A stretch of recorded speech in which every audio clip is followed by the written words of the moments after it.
সংসদে যাবার সুযোগ দেবেন তো না ভুলে যাবেন?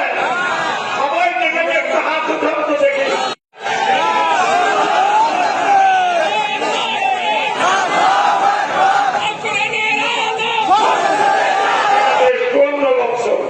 ইবলিসের খেলাফতে চলছে।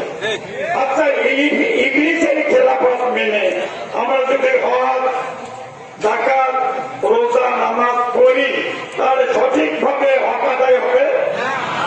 আল্লাহ তাআলা কবরে জিজ্ঞাসা করবেন না যে তুমি নামাজ পড়েছো কি, তুমি রোজা রেখেছো কি, বলবেন কি মান রব্বুকা, তুমি কার আইনে কোন দলে ছিলে নাকি?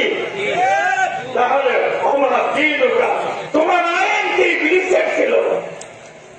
তুমি কি হিজবুল্লাহ ছিলে না হিজবুল শয়তান ছিলে? কি কর তাই হিজবুল্লাহ হয়ে যেন আমরা ছেড়ে দিতে পারি।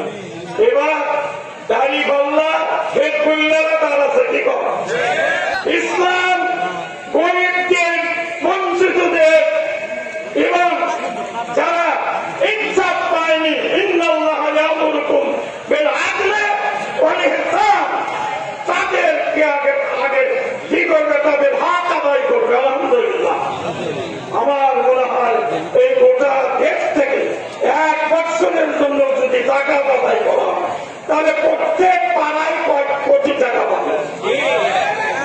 শুধু গরিবেরা ইন্নামাস সাদাকাতু লিল ফুকারা ওয়াল মাসাকিন নাকি? আর ওই মক্কার নাম ফিরাতে আকামুস সালাত, সালাত কায়েম হবে যদি কোরআনের সাথে শক্তি থাকে। কোরআনের সাথে কি শক্তি